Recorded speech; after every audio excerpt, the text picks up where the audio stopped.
mpaka mwanasiasa kama yule Sabina Chege. Sabina Chege is not a first timer. Ikifika mahali kama yeye anapata hiyo pressure mpaka anaambiwa mbele ya watu pinduka na anajipata amepinduka, unafaa ujiulize haswa ni nini hiyo inawafanya wanaogopa mpaka wanafanya vile vitu wanafanya. Kwa sababu Sabina Chege si mtu ambaye ameanza siasa jana. Sabina Chege hata kuna alikuwa mpaka sijui deputy party leader ama ni party leader wa Jubilee. Huyo ni mwanasiasa ambaye unasemaje kwa Kiswahili? A veteran politician. Lakini inafika mahali mtu fulani anamwambia hebu penduka tuone pale nyuma vile ambavyo na anapenduka. Unafaa ujiulize ni nini kinafanyika pale.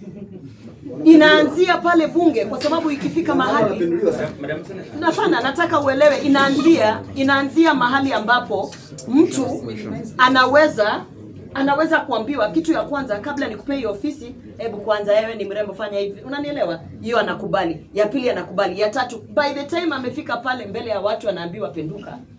Vitu vingi vimefanyika huko nyuma. Unanielewa? Yeah, and that is what I'm saying, that culture somebody has to say no. It has to end. Sure. Now, Madam Senator, a quick one. How should we now take the apology that you gave on the floor of the House in relation to this? I gave 2 apologies. As I told you, the first apology, when the majority leader came to me and told me, we need this thing to come out from the public. There are some of your colleagues who felt when you were looking for justice, you didn't treat them well. My colleagues, meaning my senators, fellow senators.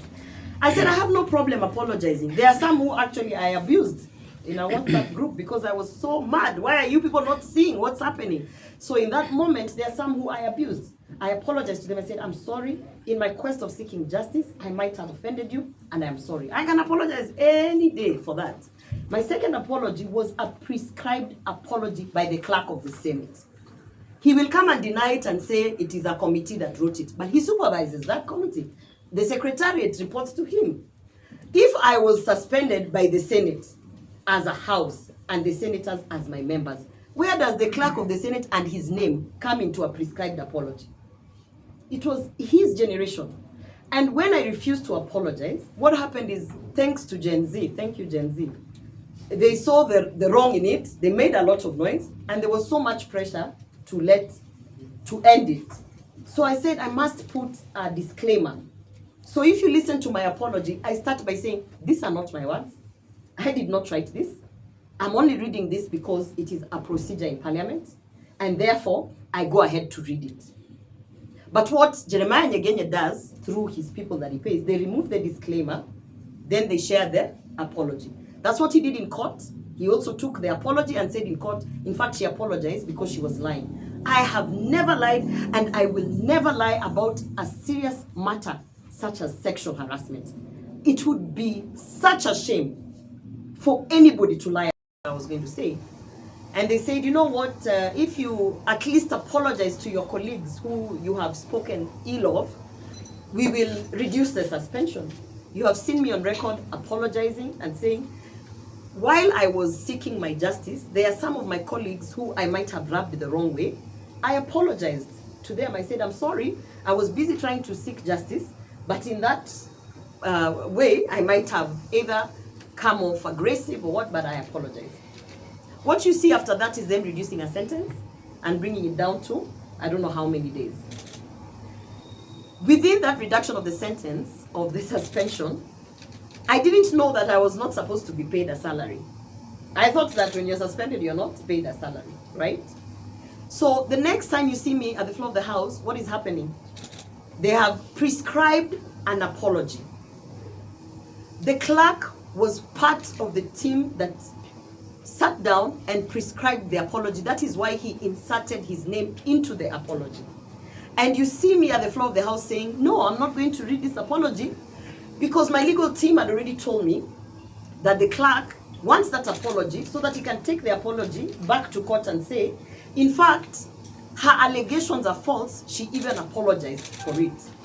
And if you go to the court proceedings, which are public, you will see that the clerk indeed, even after I gave the disclaimer, he indeed took the apology and used it in court for proceedings that are ongoing, saying that the fact that she apologized to me it shows you that she was lying. That is not true.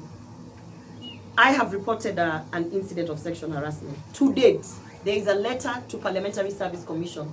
The chair of Parliamentary Service Commission is the Speaker of the National Assembly. The letter is out there. He chose not to act on it. At the bare minimum, in any workplace, at least an investigation must be conducted. I have been saying that if you think I'm lying, let the travel report of the Senate be released. Because then you will see that at the point when United Nations invited me to Brussels to the 53rd Assembly, the clerk gave an advisory that there is no money, yet there are people who are sent to the same forum. You will see this kind of shenanigans in terms of sex in exchange for trips, sexual favors in exchange for legislative agenda, sexual favors in exchange for all sorts of things, including office premises and locations. That is what I've been saying. Not one single entity has investigated this. I asked to be given the travel report, which is in the custody of the clerk of the Senate. He is the custodian of the evidence that will show you that there's a lot of favoritism towards certain senators. We are 16 nominated women senators in the Senate. We have 3 elected women senators. As the fourth estate, I challenge you to go and try and get data of how many of these people travel, how frequent they travel, why are they traveling, who is approving those trips. I challenge you to also go and find out all other kinds of favors, including why certain people, their bills are forever on the order paper, their bills and the legislative agenda is advanced, why certain people seem to have it easy in Parliament. I didn't want to take it there, but I respect the courts, I respect the judicial system. You are aware that the judgment of the defamation is out and that I have been fined 10 million for defaming the clerk of the Senate. I respect the judicial system. I know, because I am not new to the legal system, that there are many legal loopholes which criminals have been using to get these favorable judgments. Because they always say the law is an ass, right? There are many legal loopholes. And I understand and I know the legal loophole that the clerk of the Senate used. He made sure that he will influence that my motion to suspend me would come when I'm absent. Because if I'm absent, he knew that I must speak the truth. And if I speak the truth when I'm not in Parliament, he knew that he could take that video and take it for defamation. That is exactly the legal loophole that he did. So his whole evidence is based on a video that I did in response to an already public engagement. It was already in Parliament being discussed that the clerk of the Senate is fighting with Senator Roba because Senator Roba has said that the clerk of the Senate, you know, is making her life hell because he's not, I'm not playing ball. It was already in public through the parliamentary proceeding. He did not sue Parliament because he cannot sue Parliament. But he waited for me to respond because he knew that I had to respond, which I did. And that is the video that he took to take for the defamation. So I respect the process, the court proceedings. However, I don't agree with it, and that is why our country, we have an opportunity to appeal. So I have appealed, and I am appealing. And my legal team has taken it. Even the 10 million is absurd. It is meant to scare any member of Parliament who thinks that they will wake up and say, this is true, this is happening. It is meant to scare any woman. Where we are today, and this is my message today, to women out there, all the women in Kenya, nobody is going to fight for you. You see some of us legislators going to Kericho to fight for the women who are working in the tea plantations. You have had the issue of sex for work. How can I go and fight for a woman in Kericho when I cannot fight for myself in Parliament? We all know very well the culture that has been bred in these spaces. It's not only in Kericho. It is in EPZ. It is in all these workplaces. It is in our homes, where even our domestic staff members are subjected and put to a corner. We have seen politicians of high standing, veteran politicians, being told to turn around so that their behinds can be seen. We saw it the other day. The objectifying of women, it's become such a norm.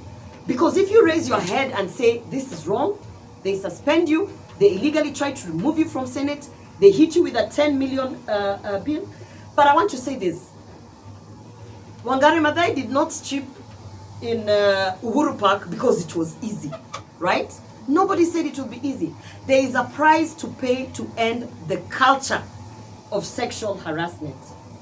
And I'm willing to pay that price. And I'm willing to pick up that fight. And I'm willing and I'm ready. And if they thought that is what is going to silence me, that will not silence me, because I know there are staff members in parliament who are raped in that parliament. Staff members who work there. Any